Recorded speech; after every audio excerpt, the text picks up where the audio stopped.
책으로 만나는 가을 개벽 문화 김영현입니다. 인간의 삶이란 풀잎에 서린 아침 이슬처럼 영롱히 잠깐 비추다가 흔적 없이 사라지는 것과 같다. 한서 서무전에 나오는 이 말처럼 인간은 언젠가 사라집니다. 아침 이슬 같은 인생을 넘어 영원한 삶을 찾으려고 인간은 삶을 추구하고 철학적인 사고를 하게 되었을 텐데요. 오늘 이 시간은 서양 지성인과 만남을 통해 서양인들은 영원한 존재에 대해 어떻게 생각을 해왔는지 서양인들의 지혜를 찾아 여행을 떠나보도록 하겠습니다. 이 책을 저술하신 상생문화연구소 문계석 박사님을 자리에 모셨습니다. 박사님 안녕하세요. 네, 안녕하세요. 네, 오늘 함께할 책이 서양 지성인과 만남입니다. 이 책은 일종의 서양 철학사로 볼 수 있을 텐데요. 이 책의 특징은 어떤 것이 있을까요? 박사님께서 어떤 부분에 포커스를 맞추어서 집필하셨나요? 예, 서양 철학사 하면 통상 고대부터 중세, 근대, 현대 이르기까지 연대기에 준해서 사상의 흐름을 서술하는 것이 일반적이지요. 하지만 서양 지성인과 만남이라는 이 책은 서양의 지성인들이 각고의 노력으로 탐구해낸 핵심 사상을 단순히 역사적인 흐름보다는 주제별로 정리해 놓은 것이 특징이라 볼 수 있을 겁니다. 오늘날 서양 철학에는 여러 분야의 철학이 있다고 알고 있죠. 요컨대 형질성학, 신학, 수학철학, 논리학, 사회철학, 실존철학, 생리철학, 심리철학 등 유물론과 유신론도 마찬가지이고 각 분야의 철학이 있습니다. 그러나 저는 이렇게 다양한 분야에서 논의된 핵심 주제를 파악하여 존재론, 인식론, 신론으로 묶어서 정리해 보았습니다. 그런데 박사님, 처음부터 존재론이니 인식론이니 그런 개념들을 듣다 보니까 좀 이해하기가 어려운데요. 먼저 이 개념들에 대해서 좀 설명해 주실까요? 예, 먼저 존재론이란 아주 간단하게 말할 수 있는데요. 존재론은 진정으로 존재하는 것이 무엇인가를 밝히고 탐구하는 작업입니다. 우리의 주변을 잠시 둘러볼까요? 주변에는 수많은 종류의 것들이 생겨나서 잠시 존재하다가 사라져감을 볼 수 있지요. 순간적으로 생겨나서 없어지는 것들도 있을 것이고요. 오랫동안 지속하여 존재하는 것들도 있을 겁니다. 다만 종류에 따라 존속 기간이 다를 뿐이지요. 그런데 우리는 이런 것들이 진정으로 존재하는 것이라고 말할 수 있을까요? 만일 이것들이 참으로 존재하는 것이라면 우리는 그것을 진정으로 인식해서 다른 사람들에게 바로 어떤 것이라고 말하고 가르칠 수 있게 됩니다.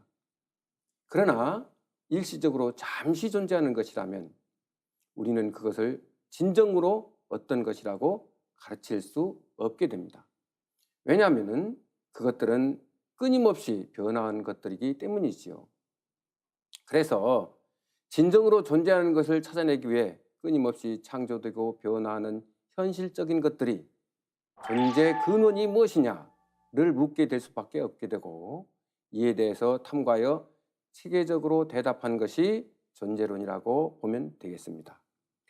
존재하는 것들의 원인으로 영구적으로 존재하는 것, 즉 존재의 근원을 찾는 것이 존재론이다. 이렇게 정리할 수 있을까요? 네. 그리고 인식론은 말 그대로 그러한 존재가 있다면 그것을 어떻게 파악해야 제대로 알 수 있는지, 그러한 알미 과연 진리라고 말할 수 있는지에 대해 체계성을 구축하는 작업인데요. 우리가 무엇을 진리라고 말할 수 있는가, 진리를 어떻게 알 수 있는가 등에 대해서 알의 기원과 방법 등을 탐구하는 것을 인식론이라고 합니다.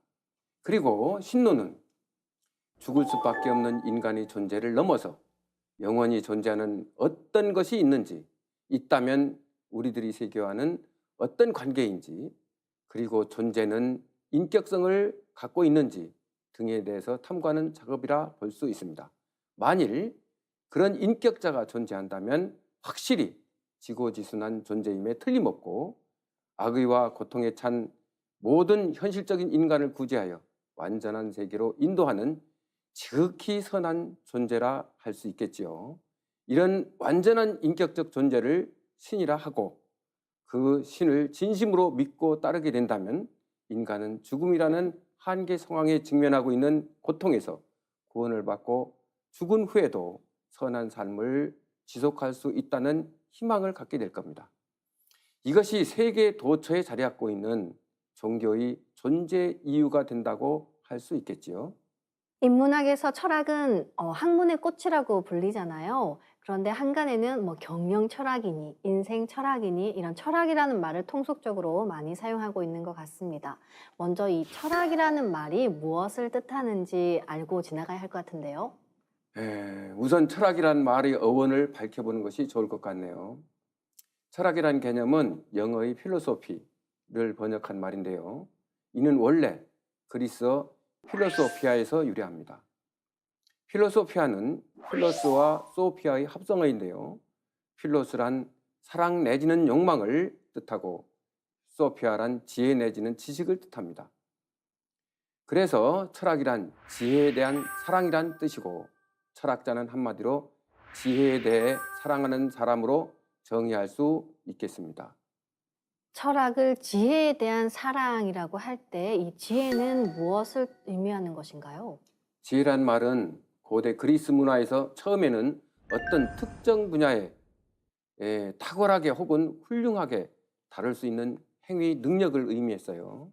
즉 집을 잘 짓는다든가 농사를 잘 짓는다든가 전쟁을 탁월하게 치룬다든가 가정사를 잘 보듬어 나간다는 등의 행위를 살펴볼 때 그런 행위에서 지식이 분리되지 않은 상태에서 잘 수행해 나가는 사람을 지혜로운 자라고 했습니다.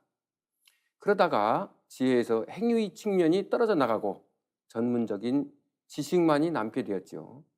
이때 전문적인 지식은 개별적인 지식을 가리킵니다. 요컨대 물리학이나 생물학, 화학, 사회학, 기계공학 등의 개별적인 원리가 그런 지식에 속한다고 볼 수 있겠는데요. 그런데 지혜는 그런 개별과학에서 추구하는 개별적인 지식을 넘어서 이들 전체에게 보편적으로 적용되는 으뜸이 되는 지식을 뜻하게 됩니다. 으뜸이 되는 지식이 무엇이냐 하면 그것은 특수한 관점이 아니라 전체적인 관점에서 탐구해서 알아낸 총체적인 지식을 뜻합니다.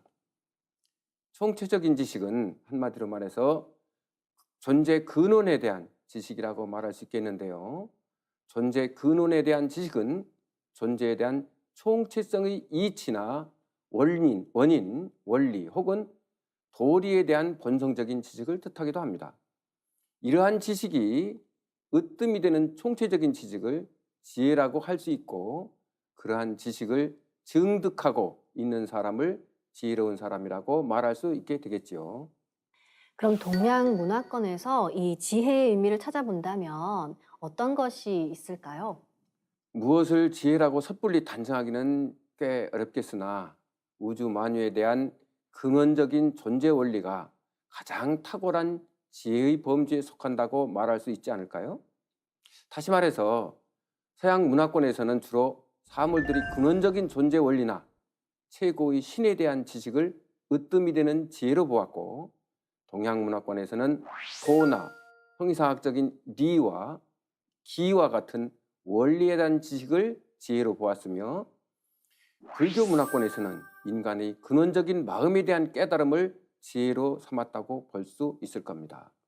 그런데 이 책에서 지혜에 대한 사랑을 철학으로 정의하셨는데 이를 충만한 상태로 돌아가고자 하는 마음이라고 또 정의를 하셨어요. 이건 무엇을 뜻하는 건가요?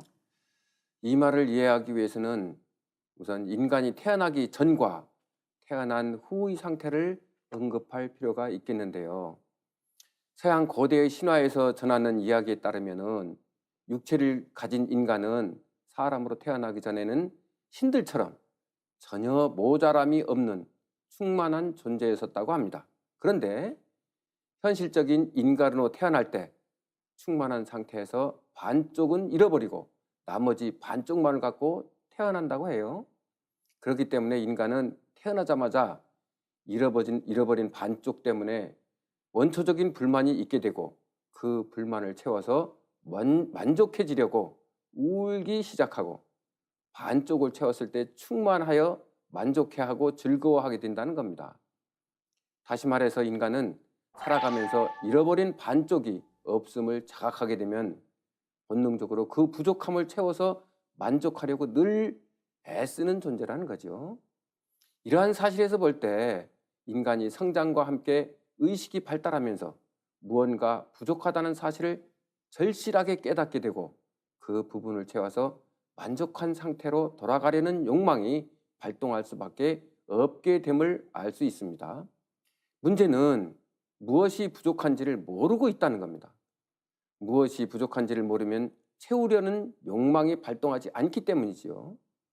그래서 사람은 누구나 배고프다는 사실을 느껴 알게 되면 부족하니까 채워서 만족해지려고 음식을 욕망하게 되고, 자신에게 아름다움이 없다는 사실을 깨닫게 되면 아름다움을 채워서 아름다워지려고 욕망하게 되고, 돈이 부족하다는 사실을 알게 되면 돈을 벌어서 만족하려고 돈을 벌기 위해 부단히 노력하게 된다는 것입니다.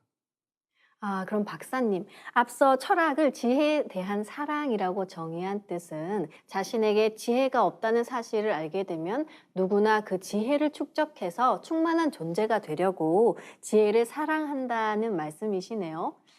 증산도에서 말하는 이 원시반본의 이념과도 유사한 면이 있는 것 같습니다. 바로 그것입니다. 인간은 대체로 자신이 배부르다고 알고 있으면은 음식을 욕망하지 않을 것이고, 자신이 고귀한 품위를 충만하게 갖고 있다고 알게 되면 품위를 갖추기 위해 노력하지 않거나 욕망하지 않을 것이고, 자신에게 혹시 여자가 없어도 부족하다는 사실을 절실하게 깨닫지 못한다면 여자를 사랑하지 않는다고 말할 수 있겠지요. 만일 우리가 무엇인가를 목숨보다도 더 절실하게 사랑한다면 그것이 원래 잃어버린 반쪽이었다고 깨달았기 때문에 사랑을 쟁취하려고 고군분투할 것입니다. 그것은 그 반쪽을 채워서 본래의 충만한 존재로 돌아가려는 원초적인 욕망이라고 볼 수 있습니다. 증산도에서 말하는 원시반본이란 시원을 살펴서 근원으로 돌아간다는 뜻인데요. 이 또한 같은 맥락에서 이해될 수 있다고 봅니다. 근원은 바로 부족함이 전혀 없는 충만한 상태, 성숙한 상태를 의미하기 때문이지요. 그러므로 사람은 누구나 잃어버린 반쪽이 명예라고 알고 있으면 명예를 위해, 돈이라고 알고 있으면 그 무엇보다도 돈을 벌기 위해 수단과 방법을 가리지 않게 되는데요. 그래서 만일 자신이 잃어버린 반쪽이 지혜라고 깨달은 사람은 자신에게 진정한 지혜가 없다는 사실을 자각하게 되고, 그런 사람만이 지혜가 충만해질 때까지 지혜를 사랑하게 된다고 볼 수 있을 겁니다. 철학하는 사람이란 바로 지혜를 추구하여 획득함을 최고의 가치로 여기는 사람이라는 것이지요. 박사님 말씀을 듣다 보니까 이 서양 철학사에서 유명한 금언, 너 자신을 알라라는 문구가 생각나는데요. 이 문구랑 철학은 또 어떤 관련이 있을까요? 너 자신을 알라는 금언을 우리나라 사람들은 그리스의 철학자 소크라테스가 이 말을 했다고들 잘못 알고 있어요. 사실 이 금언은 그리스 아테네인들이 우주의 배꼽이라 부르는 아폴론 신전 앞 돌 기둥에 새겨진 경구입니다. 이 금언의 핵심 뜻은 사실 아폴로 신전에 들어서는 사람들에게 너 자신은 불멸의 존재인 신이 아니라 언젠가는 죽어야 하는 인간이란 점을 잊지 말라라는 뜻으로 새겨져 있었던 것입니다.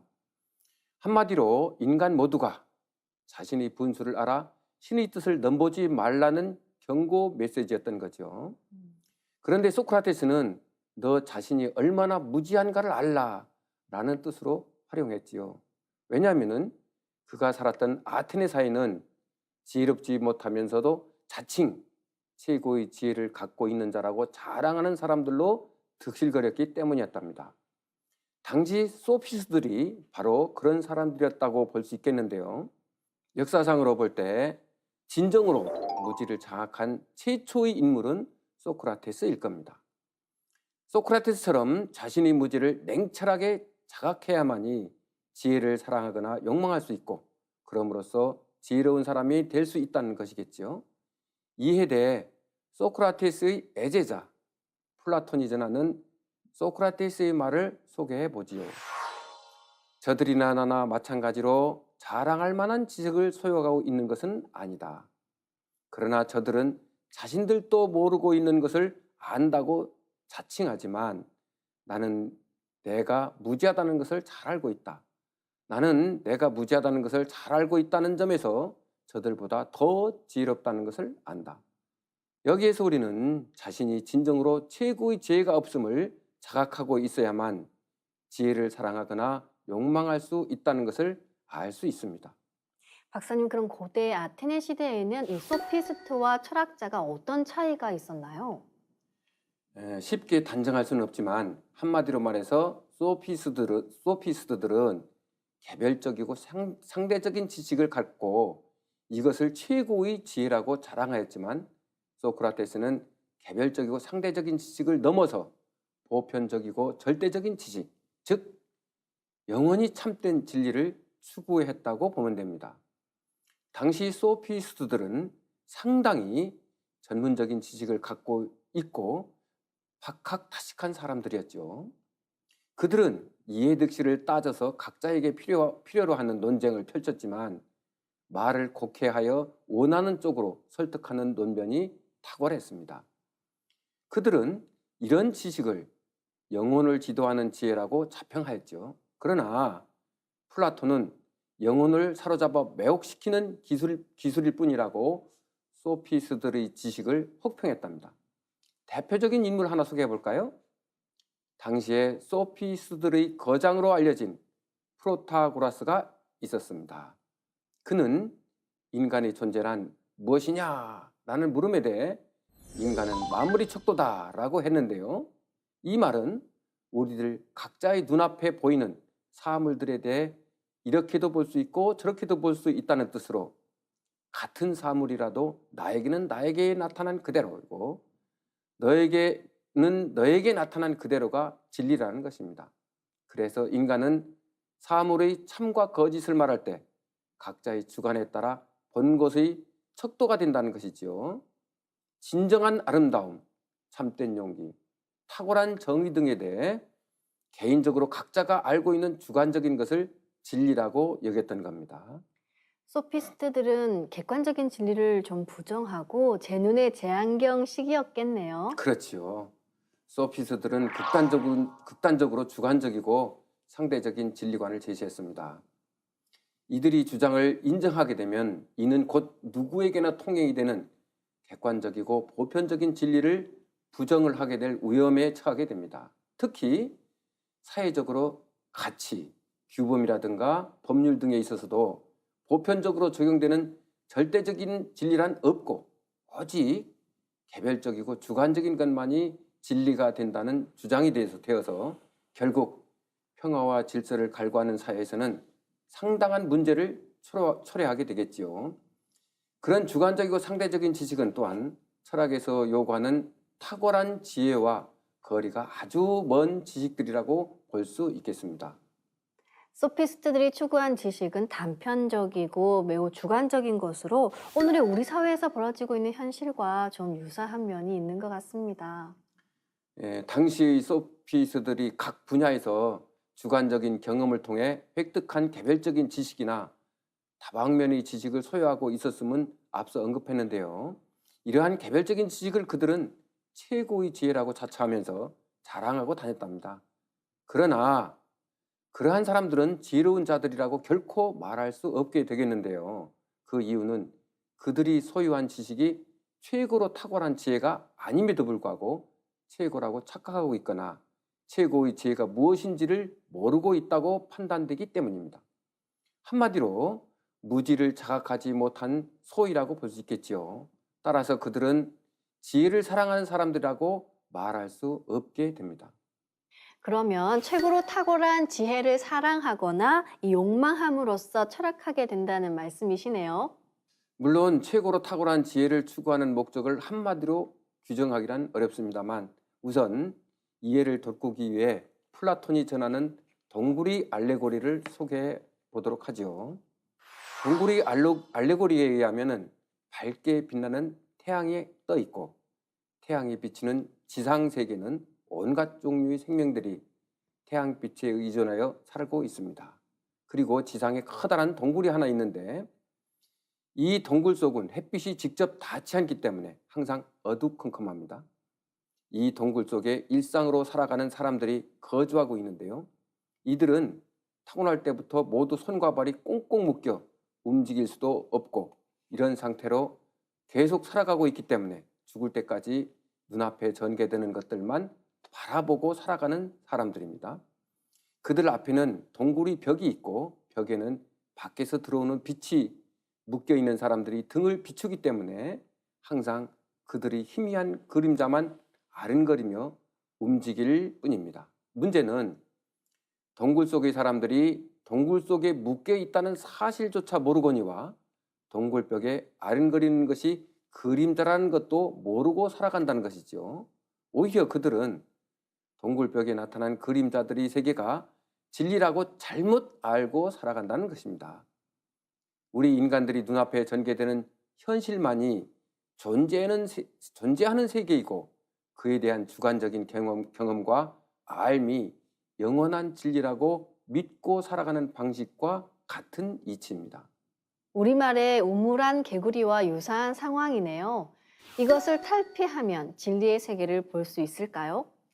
네, 만일 어떤 사람이 동굴 벽에 나타나는 그림자가 진정으로 실제하는 것인가를 의심하고 그림자의 진상을 파악할 목적으로 그 근원지를 추적해 보려고 결심만 한다면 우선 동굴 속에 결박되어 있는 쇠사슬을 온갖 노력을 동원해 끊어버리고 동굴 밖으로 나가 보아야 그림자의 근원지를 알게 되지 않을까요? 그럼 그런 사람은 온갖 피나는 노력을 동원하여 동굴 밖으로 나오게 되면 태양이 비치는 지상세계의 참된 것들을 보게 될 것이고 동굴 속에 비치는 그림자의 근원이 태양이고 태양빛에 의해 모든 것이 생명활동을 벌이면서 존재하고 있음을 보게 되겠죠. 동굴이 알레고리가 뜻하는 바는 우리 현실에서 일어나고 있는 것들의 배후에 존재하는 근원의 실제가 있는데 그것이 무엇인지를 알아야 한다는 것입니다. 근원의 실제는 자체로 변화하지 않으면서 세계의 모든 변화를 가능하게 하고 현상 세계에서 일어나는 것들에 대한 질서와 인식의 근거를 제공해주는 제1원인이요 궁극의 영원한 존재가 된다는 것입니다. 마치 동굴 밖의 태양처럼 실제가 모든 생명의 존재 근거요 알의 근원이듯이 말이죠. 이것에 대한 깨달음이 바로 최고로 탁월한 지혜요 영원한 진리라고 말할 수 있습니다. 지혜를 사랑하는 것이 철학이라면 철학은 곧 근원의 존재, 궁극의 제1원리를 획득하는 것이라고 정의할 수 있겠네요. 맞습니다. 지혜를 사랑함으로 정의되는 철학은 우주 만물의 창조 변화에 대한 영원한 진리, 즉 궁극의 제 원리를 찾아 떠나는 탐구의 여정이라고 볼 수 있겠죠. 근원의 진리에 대한 탐구의 목적은 어디에 있을까요? 그것은 두 측면으로 압축해 볼 수 있겠는데요. 하나는 우주 만물의 창조 변화에 대한 진리를 올바르게 체득하여 현실적인 삶의 가치를 고양하는 데 있을 것이고 다른 하나는 죽음이라는 한계 상황에 처해 있는 유한한 인간이 영원한 진리를 체득하여 소유함으로써 자신 또한 죽어서도 영원히 존재하고자 하는 희망에 있다고 볼 수 있지 않을까요? 네, 박사님 오늘 철학에 대한 말씀 잘 들었습니다. 오늘 말씀을 정리해 주실 수 있을까요? 인류가 지구상에 출현하여 오늘의 문명을 일구어내기까지는 많은 세월이 흘렀죠. 삶의 역사가 시작되면서 처음에는 신화의 시대가 문명을 일으켜 왔습니다. 그러나 인류의 의식이 점차 진화하면서 신화의 시대에서 학문의 시대, 즉 알의 시대로 전환하게 되었죠. 학문의 시대로 전환하게 되는 결정적인 까닭은 바로 우주 만물의 창조 변화에 대한 존재 근원을 탐구하는 철학이 출현했기 때문입니다. 다음 시간에는 인류사에서 철학적 탐구가 어떻게 진행됐던가를 개괄해보는 시간을 갖도록 해봅시다. 네, 감사합니다. 네, 감사합니다. 우리나라 사람들은 술 한잔 하면 누구나 철학자가 된다고 하죠. 오늘 박사님 말씀을 들으면서 철학은 사실 상당히 고차원적이고 지혜를 추구하는 학문이라는 것을 알 수 있었습니다. 지구촌 문화 시대의 서양을 알려면 서양 문화를 열어온 서양 철학에 대해 꼭 알아야 할 텐데요. 다음 시간에는 서양 철학의 사조와 서양 지성인들이 전한 존재의 비밀에 대해 알아보도록 하겠습니다. 다음 시간에 다시 뵙겠습니다.